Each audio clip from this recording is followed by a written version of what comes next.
আসসালামু আলাইকুম, শুভ সকাল সবাইকে। তো আজকের তারিখটা যদি বলি, আজকে হচ্ছে জুন মাসের 4 তারিখ। আমি এখন বেনাপোল রেলওয়ে স্টেশন থেকে বের হলাম, যাচ্ছি ভারত কলকাতার উদ্দেশ্যে। তো আমি রওনা দিয়েছিলাম গতকাল রাত 11:45-এ। ঢাকা থেকে যে বেনাপোল এক্সপ্রেস আছে ওইটার ভাড়া হচ্ছে 600 টাকা। তো আমি টিকিট কাটছিলাম 2 তারিখ, রওনা দিলাম হচ্ছে 3 তারিখ রাত 11:45। আর এখন 4 তারিখ, জুন মাসের 4 তারিখ। এখন হচ্ছে সকাল 7:30। ওয়াও, দারুণ লাগতেছে। এই পাশে দেখতে পাচ্ছি বর্ডার গার্ড বাংলাদেশের একটা অফিস, তাদের একটা ঘাঁটি হয়তো এখানে দেখতে পাচ্ছি। আর পেছনে দেখতে পাচ্ছেন যে বাসগুলা, সোহাগ পরিবহনের বাস দেখতে পাচ্ছি, হানিফ পরিবহনের বাস দেখতে পাচ্ছি। যদিও আমরা আসছি হচ্ছে ট্রেনে। জার্নিটা আসলে একটু বিরক্তিকর ছিল, কারণ 209 কিলোমিটার ঢাকা থেকে এখানের দূরত্ব, কিন্তু সময় লাগছে প্রায় 7.5 ঘন্টা। সেটা একটু বিরক্তিকর। আর আমি যদি একটু দেখাই, এটা হচ্ছে বেনাপোল। এই বাজারের নামটা হচ্ছে কি, বেনাপোল বাজার হবে। সীমান্তের অতন্দ্র প্রহরী, এটা হচ্ছে বিজিবির একটা ঘাঁটি। সামনে হচ্ছে 10 মিনিট হাঁটলে আমরা বেনাপোল স্থলবন্দর পেয়ে যাব, সেজন্য আমরা একটু হাঁটতেছি। সো মূলত ভিডিও করার জন্যই আমি হাঁটতেছি। এখন আমি যে কোনো একটা গাড়ি দাঁড় করাবো বন্দর। তো এই যে ট্রাকগুলো আপনারা দেখতেছেন, এগুলো সবগুলা ইন্ডিয়াতে যাবে, সব বড় বড় ট্রাক। মানে এখানে আসবেন, মানে বন্দর, যে কোনো বন্দর এলাকা, রেল স্টেশন এলাকা, মানে আপনি গাড়ি থেকে না মাত্রই 10 জন 20 জন আপনার উপর ঝাঁপাই পড়বে, ভাই এটা লাগবে, ভাই এটা লাগবে। মানে আমি যখন একটু রুট করে বললাম, তখন বলে চট্টগ্রামের লোক তো মাথা গরম বেশি, ভাই কিছু করতেই পারেন এদের জ্বালায়। কোথাও গিয়ে গাড়ি থেকে নামলাম, 20 জন ঘিরে ধরছে, ভাই ফুড ট্যাক্স করতে হবে, ভাই এই ট্যাক্স করতে হবে। ভাই এরকম হলে ঘোরা যাবে? রেল স্টেশন থেকে নামছি, 20 জন ঘিরে ধরছে, ভাই এটা করতে হবে, ভাই এটা করতে হবে। এখানে নামলাম, এখানেও 10 জন ঘিরে ধরছে, ভাই এটা করতে হবে, ওইটা করতে হবে, আমি করে দিচ্ছি। ভাই ফয়দা হয়েছে তো কিছু না কিছু করে খাওয়ার জন্য। তো চলেন আমরা একটু কোথাও বসবো, নাস্তা পানি খাবো, তারপরে আর একটু পরে গিয়ে ঢুকবো। 2 hours later. হ্যালো, সো এখন বাজে 10টা, মাত্র 2 ঘন্টায়, মনে হয় 1.5 ঘন্টা থেকে 2 ঘন্টায় আমাদের ইমিগ্রেশন শেষ। আজকে হচ্ছে ভারতে ভোটের ফলাফল। এখন বেনাপোলের এই পারের নাম হচ্ছে পেট্রাপোলে চলে আসলাম। এখান থেকে 50 রুপি করে আমরা একটা ট্যাক্সি নিলাম, এটাতে করে আমরা চলে যাব হচ্ছে বনগাঁও থেকে আমরা ট্রেনে চলে যাব। সো খুব ইজিলি আমাদের ইমিগ্রেশন শেষ হয়ে গেল। এখন আমরা আরও 2 জনের অপেক্ষায় আছি। আমরা এখানে 3 জন বসছি, তো এই সিটে সামনে আরও 2 জন বসবে, বাংলাদেশের মতো সেম।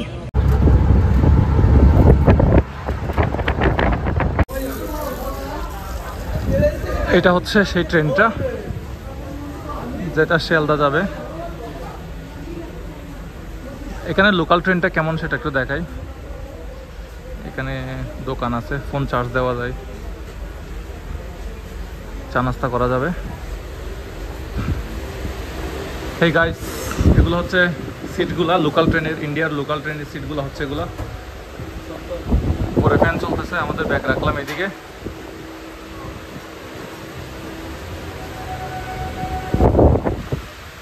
সো এই হচ্ছে ট্রেনটা, এদিকে যাবে। এখন আমরা বনগাঁও জংশনে। আর এটা হচ্ছে একটা ইলেকট্রিক ট্রেন, এটা ডিজেল চালিত না। এই হচ্ছে বনগাঁও রেল স্টেশনের হালচাল। আর এই ট্রেনটা হচ্ছে সম্ভবত 1 ঘন্টা পরে বা 2 ঘন্টা পরে শিয়ালদা থেকে বনগাঁও থেকে শিয়ালদার দিকে যায়, আবার শিয়ালদা থেকে বনগাঁর দিকে আসে। 2 hours later.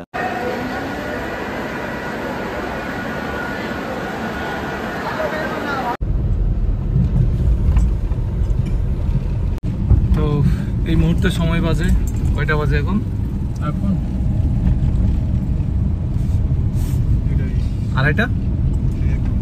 2:30, 2:20। দাদা আপনার ফোন কয়টা বাজে? 2:20। আচ্ছা, তো আমরা শিয়ালদা স্টেশন থেকে নেমে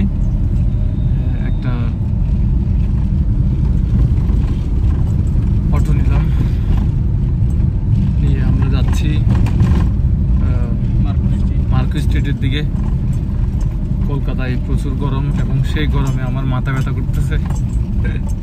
আমার বলার কোনো ভাষা নাই। ব্যানার্জি রোড এখন আমরা। 2000 years later. সো এই মুহূর্তে ক্যামেরাটা অন করলাম, কারণ হলো এখন বাজে রাত 2টা। আমরা রাতে খাওয়া দাওয়া শেষ করে এখন চলে এসেছি হাওড়া ব্রিজে। হ্যাঁ, হাওড়া ব্রিজে আমরা, আমাদের পেছনে হচ্ছে হাওড়া ব্রিজ, যেটা হচ্ছে সারা বিশ্বে একটাই আছে। হ্যাঁ, সারা বিশ্বে একটাই আছে, এইটাই। আর এখানে বলে রাখি, আজকে তো ভোটের ফলাফল ছিল, তবে এখানে যা মানে শুনছি তৃণমূল কংগ্রেস সবচেয়ে বেশি সিট পাইছে এই পশ্চিমবঙ্গে আর কি। সো টায়ার্ড ছিলাম, ঘুমাইছিলাম, ঘুম থেকে উঠে খাওয়া দাওয়া শেষ করে সিম নিলাম। এখন আমি একটা এয়ারটেল সিম নিলাম। এয়ারটেল সিমটা নিলাম হচ্ছে 350 টাকা দিয়ে, 350 রুপি, 350 রুপি। তো আমার লাগছে হচ্ছে পাসপোর্টটা। আপনার পাসপোর্ট দিলে, বাংলাদেশি যারা তাদের পাসপোর্ট দিলে তাদের হচ্ছে সিম দিবে। তো 350 রুপি দিয়ে আমি পাচ্ছি, কথা বলতে পারবো, অল ইন্ডিয়া কথা বলতে পারবো। আর হচ্ছে আপনার যদি বাইরে কথা বলতে চাই, বাংলাদেশে কথা বলতে চাই, আলাদা করে আরও কিছু রিসার্চ করতে হবে। এবং আমি পার ডে পাচ্ছি 1.5 GB করে, 28 দিনের মেয়াদ। তো আমরা এই পিছনে হচ্ছে কি, এটা Howrah station, Howrah railway station. এটা হচ্ছে ভারতের মধ্যে একটা অনেক বড় একটা রেলওয়ে স্টেশন, হাওড়া রেলওয়ে স্টেশনটা। সো আমি আসলে আমার ফোনের কোনো স্ট্যান্ড বা কোনো মাইক্রোফোন নিয়ে বের হয়ে নাই, জানি না সাউন্ড কোয়ালিটি কেমন পাবেন আপনারা বা ভিডিও কোয়ালিটি কেমন পাবেন। তো আমরা কি এখন চা খাবো? আচ্ছা, আমি ওনাদের সাথে একটু পরিচয় করাই দিই। এটা হচ্ছে এমডি আসলাম, পাসপোর্টের নাম অনুযায়ী, আর ডাক নাম হচ্ছে মুন্না। আচ্ছা, রাইট। তার বাড়ি হচ্ছে চট্টগ্রামের ফটিকছড়িতে। ফটিকছড়িতে কারা কারা দেখতেছেন কমেন্ট বক্সে জানান। আচ্ছা, সে হচ্ছে মূলত 1 সপ্তাহের জন্য আসছে। সে চট্টগ্রাম থেকে বের হয়েছে, আমরা হচ্ছে ঢাকা থেকে আসছি, ঠিক আছে? এ হচ্ছে মূলত বিষয়। আর এটা হচ্ছে আমার মেজো ভাই। সো উনিও হচ্ছে আমার ট্যুরে আমার সাথে থাকবে যতদিন পর্যন্ত আমি আসি, ততদিন পর্যন্ত আমার সাথে আসবে। ওনার ইউটিউব চ্যানেল আছে, উনিও ওনার ইউটিউবের জন্য ভিডিও বানায়। সেই হচ্ছে মূলত বিষয়। আর আমার মেজো ভাইয়ের নাম হচ্ছে হুমায়ুন কবির। সো আমরা কি এখন চা খেতে যাবো? স্টেশনে, হাওড়া স্টেশনে। আর এখন বাজে 1:51। আমি মনে হয় 2টা বলছিলাম, একটু বলেছে। 1:51 বাজে এখন ইন্ডিয়াতে। হ্যাঁ, বাংলাদেশের টাইমের সাথে এখানে হচ্ছে 30 মিনিটের পার্থক্য। হ্যাঁ, একটু আগে বাংলাদেশে ফোনে কথা বললাম। রাত 2টার সময় এখানের কি হালচাল একটু আপনাদেরকে দেখাই। হাওড়া স্টেশনের সামনে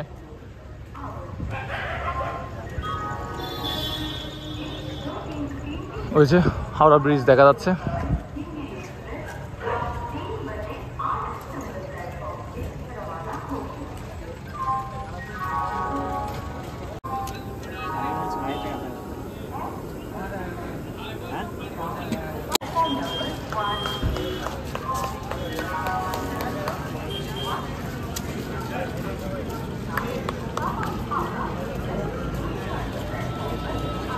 আমরা চা পান করলাম, এখানে কিছু দোকান আছে।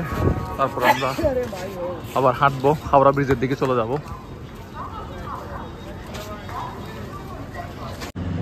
সো এই হচ্ছে হাওড়া ব্রিজ। আমরা হেঁটে হেঁটে আসলাম। এখন আমরা এই পাশ থেকে আসলাম, ওই পারে হচ্ছে হাওড়া স্টেশন। হ্যাঁ, হাওড়া রেলওয়ে স্টেশন। এখন আমরা এই পাশে যাব। এদিকে গিয়ে আমরা একটা গাড়ি নিব, যেহেতু রাতে কোনো বাস নাই। আমরা এখন একটা উবার দেখে তারপর হোটেলে চলে যাব। রাত প্রায় 3টা বেজে গেছে, 3টার কাছাকাছি।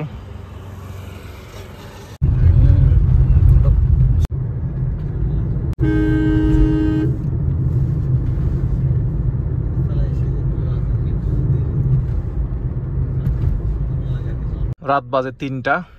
আমরা 3জন বাংলাদেশি। তো এই যে রেড সিগন্যাল দাঁড়ায় আছি, কারণ সামনে কোনো গাড়ি নাই। দেখেন রাতের 3টা বাজে, গাড়ি কীভাবে থাকবে? কিন্তু তারপরেও গাড়িটা বন্ধ। এই যে রেড সিগন্যাল, এটা গ্রিন হলো, আবার আমরা চলতে শুরু করলাম। তো দেখেন একদম খালি রাস্তা, জিনিসটা ভালো লাগে, খুব সুন্দর।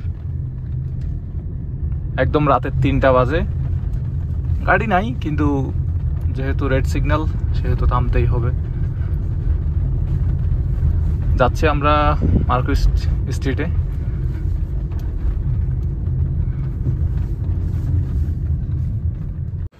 প্রায় 3টার বেশি বেজে গেছে, 3টা 5-10 এরকম।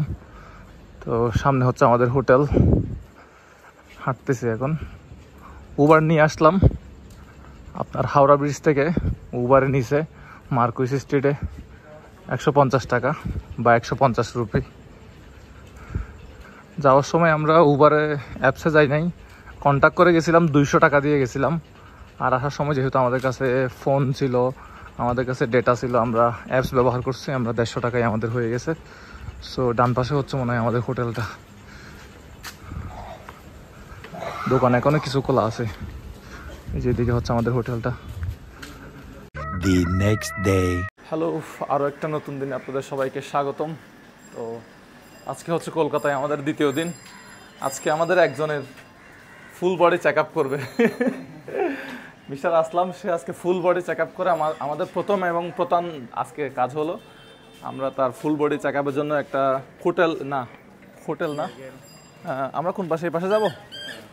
তো ফুল বডি চেক আপের জন্য আমাদের কাছে একটা মেডিকা নামের একটা মেডিকেল আছে, ওই মেডিকেলে আমাদেরকে যাইতে হবে। আর এখন সকালবেলা আমাদের কাজ হচ্ছে নাস্তা করা ফার্স্টে। এখন কয়টা বাজে আনুমানিক? 11টা বাজে। তো আমরা হোটেল থেকে বের হতে 11টা 20 বেজে গেছে। এখন আমাদের কাজ হলো নাস্তা করা। তো আমরা যেই হোটেলে ছিলাম এটা একটা একদম নর্মাল একটা হোটেল, বাট এসি আছে। তো আমাদের 3 জনের লাগছে হচ্ছে 1100 টাকা। তার মানে পার পার্সন কত পড়ছে? একজন 1100 টাকা হলে। আচ্ছা, কলকাতায় মাংসের দাম কেমন একটু দেখি তো। দাদা, এখানে মাংস কত করে? 280 কিলো। হাড়সহ না গোস্ত? শুধু মাংস 350। দাদা, শুধু মাংস 350 আর 280 হচ্ছে হাড়সহ। কেমন দাম? অনেক ভালো। 900 টাকা 800 টাকা। ওকে, সো এটা হচ্ছে কল্যাণ স্ট্রিট, কলকাতা নিউ মার্কেটে। এখানে অনেক দোকান আছে, এখানে যে কোনো দোকান থেকে খাওয়া দাওয়া করা যায়। ধরেন এই দোকানের নাম হচ্ছে চট্টগ্রাম মেজবান। হ্যাঁ, এই দোকানের নাম চট্টগ্রাম মেজবান। আর এদিকে হচ্ছে চিটাগং রেস্টুরেন্ট। সো চট্টগ্রামের নাম দিয়ে এখানে অনেক দোকান খোলা হয়েছে। গলিটা দেখেন, আশেপাশে অনেকগুলো স্কুটি। আর বাংলাদেশিরা যারা এখান থেকে হচ্ছে বাসার জন্য যে কী বলে কেনাকাটা করে নিয়ে যায়, চকলেট, তারপরে সানপাপড়ি, এগুলো হচ্ছে এইসব দোকান থেকেই নিয়ে যায়। মলেও পাওয়া যায় এগুলা। দেখেন চকলেট। এই দাদা, চকলেট দেখেছো? চকলেটের স্বর্গরাজ্য। আমরা চকলেটের স্বর্গরাজ্য দেখতে পাচ্ছি।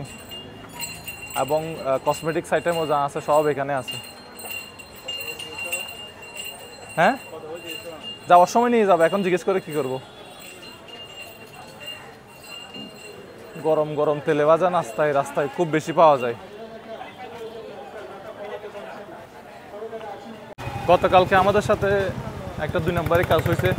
2 নম্বরের কাজটা হচ্ছে সে আমাদেরকে বলছে যে 1 ঘন্টা পরে সিমটা চালু হবে। আমার সিমটা তো আমি আমার পাসপোর্ট দিয়ে নিছি, বাট মুন্নার সিমটা সে বলছিল যে মানে 1 ঘন্টা পরে চালু হবে। এটা হচ্ছে ভোডাফোন মনে হয়।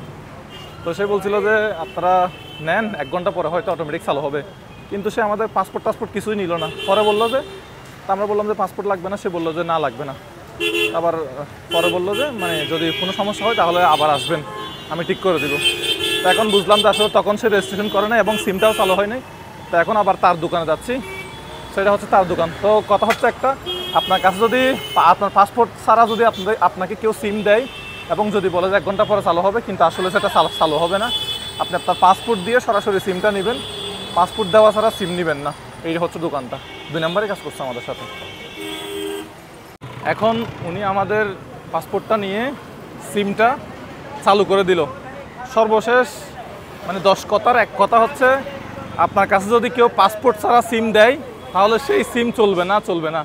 গতকালকে রাতে তার কাছে আসছিলাম হচ্ছে 10টা 11টার দিকে। তো সে দোকান বন্ধ করার টাইমে আসছি। সে কোনো মতে আমাদেরকে টাকা নিয়ে সিমটা দিয়ে দিছে, বলছে 1 ঘন্টা পরে চালু হবে, চালু না হলে কালকে সকালে চলে আসবেন। সে বলছে কিন্তু তার কাস্টমারটা ধরে রাখার জন্য, রাইট? সিমটা বরাবরে চালু হয় না এবং সকালে এসে পাসপোর্ট দিয়ে সব স্ক্যান করে ছবি তুলে ওটিপি আসলো, সব কিছু মিলে চালু হলো। 10 কথার এক কথা হচ্ছে একটা, আপনার ওই পাসপোর্ট ছাড়া ওই সিম অ্যাক্টিভ হবে না। যদি পাসপোর্ট ছাড়া আপনাকে কেউ সিম ধরা যায়, যদি বলা যায় 1 ঘন্টা পর অ্যাক্টিভ হবে, তাহলে এটা সম্পূর্ণ ভুয়া কথা, এরকম সিম কিনবেন না। আর এই যে কলকাতার সেই হাতে টানা রিক্সাগুলা, এই হচ্ছে রাস্তার অলিগলি। এখন একটা দোকান খুঁজতেছি নাস্তা করার জন্য।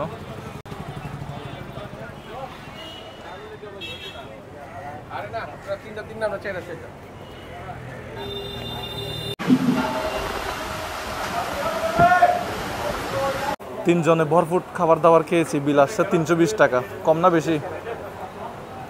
হ্যাঁ, ভরপুর। হ্যাঁ, বিল বেশি আসছে, কি বলো? তাহলে আব্দুল খালেক হোটেলই বেস্ট। গতবার খাইছিলাম আব্দুল খালেক রেস্টুরেন্টে, এটা হচ্ছে ইসলামিয়া। যাই হোক, কলকাতার হলুদ ট্যাক্সিগুলো দেখা যাচ্ছে, পালসার। সামনে চলো, সামনে। বাংলাদেশের মানুষ দেখবেন কথায় কথায় বলে শ্রীলেদার থেকে জুতা নিয়েছি, শ্রীলেদার থেকে ব্যাগ নিয়েছি। এখন সেই শ্রীলেদার আপনাকে দেখাবো, কলকাতার নিউ মার্কেটের শ্রীলেদার। ওই দেখেন, এটাই হচ্ছে সেই বাংলাদেশিদের সবার প্রিয় শ্রীলেদার। আমি একটু দেখাই, এই যে এটা হচ্ছে সেই শ্রীলেদার। ব্যাগ থেকে শুরু করে, জুতা থেকে শুরু করে, একদম A to Z মোটামুটি ব্যাগ এবং জুতার আইটেম সব এখানে পাওয়া যায় এবং প্রাইসটাও ভালো এবং ওদের মান নাকি ভালো। অবশ্য আমিও ব্যাগ নিয়েছিলাম এখান থেকে 6000 রুপি দিয়ে এবং জুতাও নিয়েছিলাম বেশ কয়েক জোড়া, ভালোই, এখনও পড়তেছি এগুলা। এই হচ্ছে রাস্তাটা, সামনে যাচ্ছি আমরা। আমাদের কাজ হলো এখন SBI ব্যাংকের একটা ATM কার্ড নিয়েছিলাম $150 এন্ডোজ করে। তো ওই $150 সমপরিমাণ বাংলা টাকাগুলো এখন, বাংলা টাকা না, ইন্ডিয়ান টাকাগুলো এখন আমাদেরকে তুলতে হবে। তো এই হচ্ছে রাস্তা, বিশাল বড় বড় গাছ, সাথে পার্কিং করা কিছু গাড়ি। হ্যাঁ, গাছগুলো বেশ পুরনো, গাছগুলো আমাদেরকে ছায়া দিচ্ছে। R15 এখানে রাস্তায় পড়ে আছে, বাংলাদেশে এখানে অযত্নে অবহেলায় পড়ে আছে। এখানে সস্তা বাইকগুলা। আমাদের একটা অভিজ্ঞতার কথা শেয়ার করি। আমরা ওই যে স্থলবন্দর, বেনাপুল স্থলবন্দরে একদম মানে অফিসিয়ালভাবে একটা $100 ভাঙাইছিলাম। ওইখানে আমাদেরকে দিছিল $100 8100 কত, 8150 রুপি। হ্যাঁ, আর এইখানে আমরা বর্তমানে কলকাতার নিউ মার্কেটে এখানে আমরা $100 ভাঙাইলাম, রুপি দিল 8710 টাকা। তো অনেক পার্থক্য, কিন্তু কত টাকার পার্থক্য, কত রুপির পার্থক্য? ওইদিকে 8100, এদিকে 8700, প্রায় 600 টাকার পার্থক্য। তো যারা ডলার ভাঙাবেন তারা এখানে নিউ মার্কেট থেকে মনে হয় বাঙালি ভালো রেট পাওয়া যাবে, তাই না? এটা হচ্ছে শ্যামলির কাউন্টার। হ্যাঁ, এই যে শ্যামলির কাউন্টার, আর ওই পাশে হচ্ছে বেশ কিছু কি আছে, মানি এক্সচেঞ্জের দোকান আছে, ওইখান থেকে বাঙাইতে পারবেন। ওকে, কটন গ্যালারি। তো যাই হোক, এখন আমাদের গন্তব্য হচ্ছে কোথায়? এখন আমাদের গন্তব্য কি মেডিকেল? এখন আমাদের গন্তব্য হচ্ছে তাহলে মেডিকেল। একটা উবার নিতে হবে, উবার নিয়ে আমাদেরকে সরাসরি মেডিকেলে যেতে হবে। আজকে অ্যাপয়েন্টমেন্ট ডেট নিব, কালকে সম্ভবত ফুল বডি চেক আপ বা এরকম কিছু একটা হবে। সো দেখা যাক। Ladies gents kids cotton gallery, সেই হচ্ছে রাস্তার হালচাল। এই হচ্ছে রাস্তার হালচাল নিউ মার্কেটের। আশেপাশে যারা দেখতেছেন ম্যাক্সিমাম বাঙালি, কিছু ফরেনার দেখা যাচ্ছে, ম্যাক্সিমাম বাংলাদেশি এখানে কেনাকাটা করে। এখানে হোটেল বেশি বাংলাদেশিরাই বেশি এখানে হোটেলে থাকে। এখানে ব্যবসা বাণিজ্য সব বাংলাদেশিদেরকে কেন্দ্র করে। দেখতে পাচ্ছেন এখানে মানি এক্সচেঞ্জের দোকান, এয়ার টিকিট, রেল টিকিট করতে চাইলে এখান থেকে করতে পারবেন। বাম পাশেও অনেক দোকান আছে, ট্রাভেল এজেন্সি আছে। আমরা যাচ্ছি মেডিকেলে। ভালো আছেন? আপনারে বাংলাদেশ থেকে? হ্যাঁ, কালকের ভিডিও দেখছি আপনি অনেক আচ্ছা। জায়গায় বের হচ্ছেন। হ্যাঁ, আপনি কোথায় আসছেন?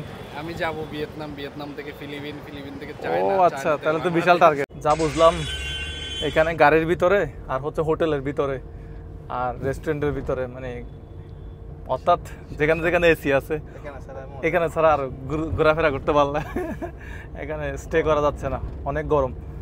এবং আমরা যাচ্ছি হচ্ছে আরো 8 কিলোমিটার দূরে মনে হয় এখান থেকে। দাদা 8 কিলোমিটার হবে না দাদা? 13 কিলোমিটার। আচ্ছা, ভাড়া কত যে এখান থেকে?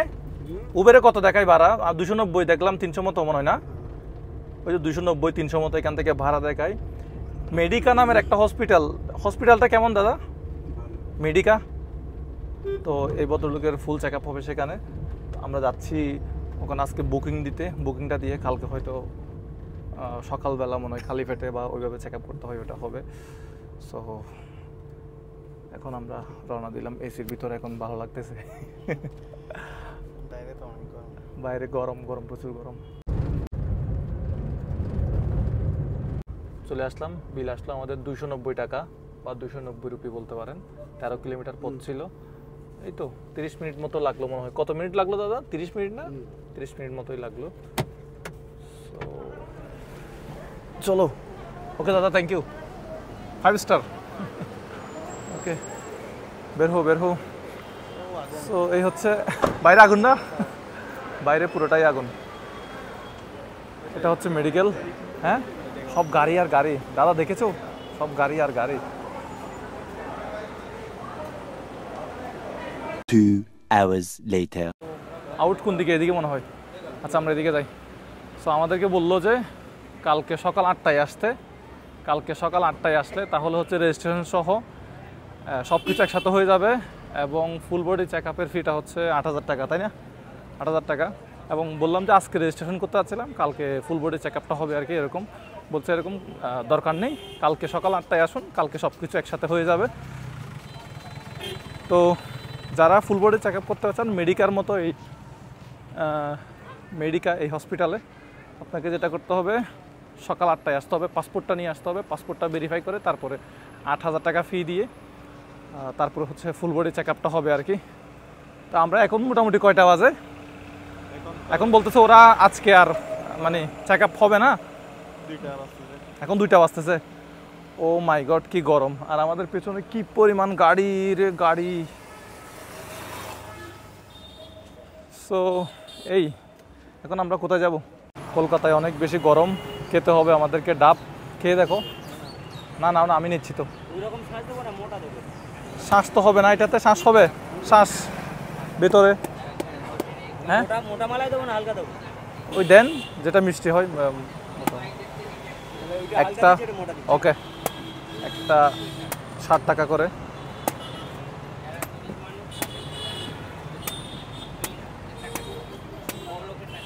এগুলো 60 টাকা না, আর এটা 50 টাকা। এটা 50 টাকা ছোট। তুমি কি দাদা 60 টাকাটা নিয়েছো? 60 টাকা, 60 টাকা। মালাই হবে? ও, আর এটা হচ্ছে মেডিকেলের রুট, মেডিকা হসপিটালের মেডিকেল রুট হচ্ছে এটা।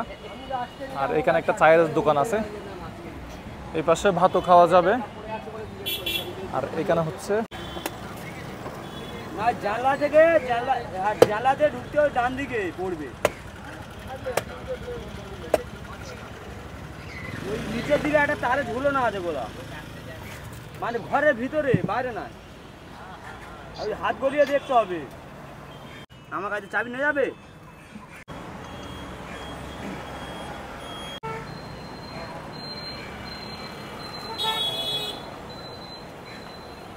$120 টাকা দিয়ে ডাব খেয়ে তাড়াতাড়ি একটা শপিং মলে আশ্রয় নিতে যাচ্ছি। তো একটা মলের পার্কিংয়ে আছি, শুধু গাড়ি আর গাড়ি। এখানে একটা মল দেখতে পাচ্ছি, ওই মলে গিয়ে, মলে তো ধরেন এসি থাকবে, হ্যাঁ, তো মলে গিয়ে আশ্রয় নেওয়া ছাড়া এখানে আর উপায় নেই। একটু মল থেকে ঘুরে আসি।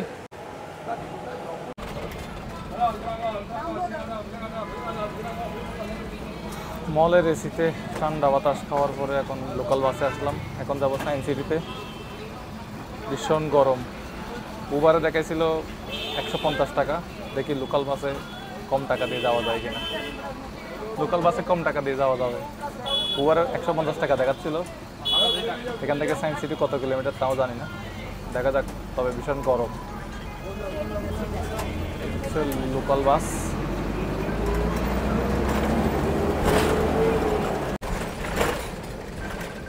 আমাদের মেডিকেলটা ছিল হচ্ছে মেট্রোপলিটন বাইপাসে, মুকুন্দপুর ওটা। তো ওইখান থেকে আমরা বাসে আসলাম 12 টাকা 24 টাকা দিয়ে, না 30 টাকা দিলাম, আর মনে হয় 6 টাকা ফেরত দিল বাংতি পয়সা। তো আমাদের পেছনে এটাই হচ্ছে মূলত সেই সায়েন্স সিটি। বাসে করে এখানে নামলাম। বেশ গরম লাগছে ভাই, কি বলতাম। তো এটা হচ্ছে আন্ডারপাস মনে হয়। এখানে একটা দোকান দেখতে পাচ্ছি। সায়েন্স সিটির গেট মনে হয় এই পাশ দিয়ে হবে, বাম পাশে। সো যাই হোক, আজকের ব্লগটা এখানেই শেষ করব। কালকে আবার আপনাদের সাথে দেখা হবে। সবাই ভালো থাকবেন, সুস্থ থাকবেন, আমার জন্য দোয়া করবেন। আমি 10টা দেশ ভ্রমণের জন্য যেহেতু বের হয়েছি, সেগুলো শেষ করে যাতে আমি দেশে ফিরে যেতে পারি। সো যারা এখনো সাবস্ক্রাইব করেন নাই, সাবস্ক্রাইব করবেন।